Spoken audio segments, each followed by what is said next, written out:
dit que l'industrie française est morte. Si vous le pensiez, on va vous démontrer le contraire. Antoine, bonjour. Le public, Bob, c'est un nouveau lave-vaisselle. Voilà.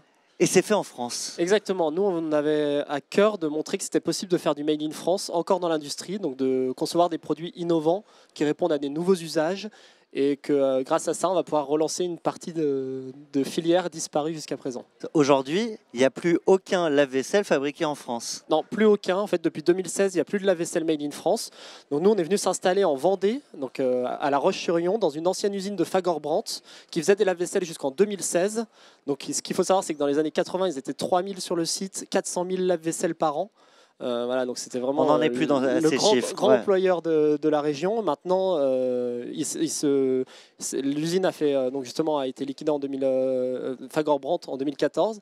En 2016, elle a été reprise et maintenant ils font du petit électroménager. Ils font les machines Malongo pour Eco Malongo. Ils font les Baby Cook de Béaba et ils vont faire Bob le mini lave-vaisselle. Antoine, on a dû te dire, mais comme plein d'entrepreneurs, tu es fou, tu n'y arriveras pas. Oui, alors en fait, j'ai rencontré mon associé chez BPI France à Paris, donc il y a 3 ans maintenant. On a créé l'entreprise en 2016. Et en fait, ensemble, on voulait faire du Made in France, faire du B2C, un produit grand public qui nécessite beaucoup d'investissement. Donc tout le monde nous a trouvé un peu fous. Et encore maintenant, on est un peu des ovnis dans le monde des entrepreneurs, en fait. Moi, avant de voir l'outil, j'y croyais pas. Hein. Avant de voir la machine, je me suis dit, les mecs n'y arriveront pas. Bah non, mais le but c'est justement de montrer que c'est possible en fait. On veut aussi montrer à toute une génération d'entrepreneurs, n'allez pas forcément dans le numérique, enfin, il y a d'autres secteurs d'activité. L'industrie, ça n'a pas l'air sexy, mais en fait quand on est dedans, on se rend compte qu'on peut faire plein de choses top. Et on peut faire du sexy. Voilà, et on peut faire du sexy, exactement. Donc nous, on a travaillé aussi sur le design. Et ça crée de l'emploi. À terme, ça sera 40 emplois pour la production. Nous, en interne, on va créer aussi des dizaines d'emplois pour tout ce qui est la logistique, le SAV et aussi la communication, le marketing. Alors tout ça, ça prend du temps quand même. Je crois 2 ans de R&D. Voilà, exactement. 2 ans de R&D, 4 dépôts de brevets, 2 marques, voilà, des dessins et modèles, donc beaucoup de propriété intellectuelle autour de ce projet. L'objectif, l'ambition, c'est de créer un nouvel acteur du gros électroménager européen. Donc on a vraiment une vision à l'échelle européenne. On part de la Vendée. Mais maintenant, on est vendéen d'adoption. On a eu un très bon accueil de tous les services publics en Vendée, de tous les entrepreneurs, de toute l'équipe d'S20 Industrie qui nous accueille dans leurs locaux en fait, pour la production. Et après, on va attaquer l'Europe. Grosse ambition, j'imagine. On va peut-être pas dire tout de suite ce que ça deviendra, mais le lave-vaisselle, c'est la première étape. Voilà, le lave-vaisselle, c'est la première étape. Donc, c'est répondre à un nouveau besoin, entre guillemets. Il y a beaucoup de gens qui vivent seuls ou en couple, dans des espaces restreints, mais pas seulement, en fait. Quand on est seul, on n'a pas forcément besoin d'avoir un gros lave-vaisselle. Et donc, nous, on s'est dit qu'on allait proposer un produit innovant qui répond à un besoin, c'est de laver la vaisselle. Alors, justement, innovant en quoi? Là, je crois qu'il n'y a pas d'arrivée d'eau. Exactement, en fait c'est le premier lave-vaisselle qui est complètement autonome, donc il n'y a pas besoin de leur accorder une arrivée d'eau. Il y a un réservoir comme une machine Nespresso, en fait vous le remplissez 3 litres d'eau seulement, donc c'est 5 fois moins qu'un lavage à la main pour la même quantité de vaisselle. Et on je suis pas obligé de faire des travaux, l'arrivée d'eau, tout ça. Exactement, en fait c'est vraiment pour tous les locataires, toutes les personnes qui vivent dans des petits espaces, ou ça peut aussi être des mobil-homes, des camping-cars. C'est un produit qui est complètement nomade et qui lave en 20 minutes seulement. Donc en fait on est sur un nouvel usage encore une fois, on le lance quotidiennement. C'est un marché de combien de personnes? Alors en France, il y a 7 millions de foyers d'1 à 2 personnes qui n'ont pas de lave-vaisselle. À l'échelle européenne, c'est 48 millions.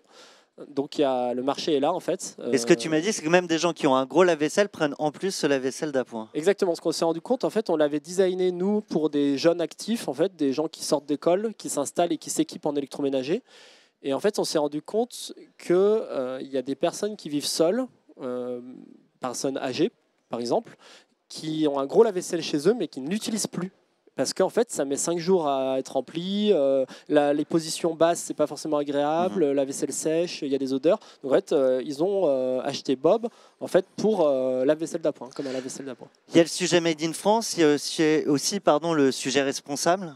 Oui, voilà. Alors, donc, quand on crée une entreprise, quand on crée un nouveau produit à l'heure actuelle, enfin, en tout cas, nous, notre génération, qui sommes très impliqués dans tout ce qui est éco-responsabilité, c'était impossible de faire un produit qui soit pas éco-responsable, en fait. Donc, on est on a l'éco-label. C'est recyclable. Voilà, il est complètement recyclable. On essaye d'utiliser le moins de matière possible. Donc, c'est ça aussi, quand on parle d'un nouvel usage. En fait, peut-être que l'avenir, c'est plus avoir un gros lave-vaisselle qui consomme beaucoup de matière, qu'on importe de pays qui sont loin, donc qui polluent les conteneurs. Enfin, c'est vraiment affreux, quoi. Un paquebot, ça consomme autant que 80 ou 100 000 voitures. Enfin, j'en sais plus exactement. J'ai pas envie de donner de fake news, mais en vrai, c'est énorme. C'est beaucoup. Et donc, du coup, en fait, nous, on se dit qu'un peu comme dans l'agriculture, si on refait de la production locale, des appareils qui soient plus adaptés aux besoins, donc beaucoup peut-être plus petits, pour répondre aux nouveaux enjeux des gens qui vivent de plus en plus seuls, bah on peut créer de la croissance, mais tout en respectant la planète et en proposant des produits éco-responsables. Et ben vous montrez que c'est possible. Il est en production bientôt dans nos salons. Voilà, alors là, c'est des précommandes pour l'instant. Donc, il est disponible sur notre site internet DANTech, DAAN.tech, TECH, au prix de 299 €. Donc, c'est un produit made in France. Il y a possibilité de choisir la couleur de la porte, le couleur du corps, de graver un petit message à l'arrière. Donc, on a fait ça vraiment bien. Je vous invite à aller sur notre site internet. Et il sera livré à partir de l'été, automne 2019. En fonction, là, on a plus de 5000 précommandes. Donc, en fait, le temps qu'on produise qu'on mette en place la chaîne de production, qu'on lance la production, et qu'on livre les premiers clients. Voilà. Bravo, bravo, merci. Made in France, l'industrie, ici c'est possible. Un grand bravo à toi, à ton associé. Merci Antoine, merci à vous. On était avec Bob et Antoine au Salon des entrepreneurs de Nantes sur We Do Biz. Merci. Merci beaucoup.